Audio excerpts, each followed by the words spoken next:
खरं तर मोऱ्या क्रीडांगणाच्या बाबतीत संबंधित ठेकेदारांनी जे काम केलेले आहे ते अतिशय निकृष्ट दर्जाचे आहे। वारंवार आपण त्यांचे निर्देश आणून दिलेले आहे आणि त्या अनुषंगाने काल मी माननीय आयुक्त पिंपरी चिंचवड महानगरपालिका आणि तथा प्रशासक यांना मी पत्र दिलेलं आहे की संबंधित ठेकेदार आणि अधिकारी यांच्यावरती योग्य ती कारवाई करण्यात यावी आणि संबंधित ठेकेदाराला काळ्या यादीत टाकण्यात यावे अशी मी या ठिकाणी आयुक्तांकडे मागणी केलेली आहे। या प्रकारे संबंधित अधिकारी कोण कोण अधिकारी आपली प्रमुखाने मागणी काय आहे? यामध्ये कसं आहे, ज्या पद्धतीने ठेकेदाराला जी बिले देण्यात आली अदा करण्यात आली आहे त्या बिलांच्या माध्यमातून माझ्या माहितीप्रमाणे ही बिले बोगस पद्धतीची आहेत। मोजमाप पुस्तिका जी आहे त्याच्यावरती जी बिलं आहेत त्याच्यावरती कुठल्याही प्रकारची तारीख त्यामध्ये दिसून येत नाही।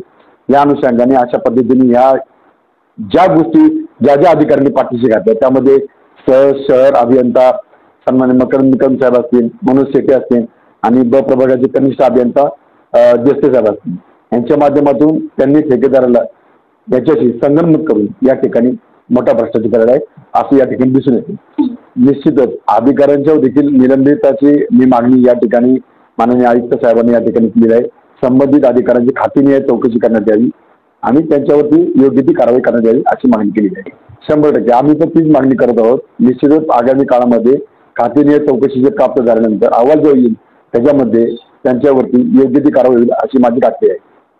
आता दोघांच्या कनिष्ठ अभियंता देस्ते साहेब आणि ठेकेदार लिंकड यांच्या माध्यमातून जे काय मला माहिती अधिकारामध्ये पत्र प्राप्त झाली आहे त्यामध्ये असं दिसून येते की दोघं एकमेकावरती जी कामाची मूळ नसती ती दोघं एकमेकाकडे नाहीयेत असं या दोघांच्या पत्रावरून या ठिकाणी आपल्याला दिसून येते।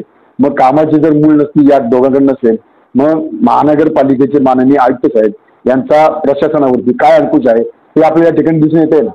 आयुक्त साहेबांना आपण या ठिकाणी हे पत्र दिले आहे, यामध्ये अधिकारी आणि ठेकेदार याच्यावरती योग्य ती कारवाई करण्यात यावी आणि ठेकेदाराला ब्लॅकलिस्टमध्ये टाकण्यात यावं आणि अधिकाऱ्यांची खातीनिहाय चौकशी करण्यात यावी अशी मागणी मी या ठिकाणी केलेली आहे। कमीत कमी 10 वर्ष त्याला या ठिकाणी काम करता येऊ नये अशी माझी मागणी आहे। कुठल्याही पातळीवरती त्यांना काम करण्याची संधी देण्यात येऊ नये कारण की निकृष्ट आणि भ्रष्टाचार करणाऱ्यांना या ठिकाणी पाठीशी घालण्यात येऊ नये अशी माझी प्रामुख्याने मागणी आहे।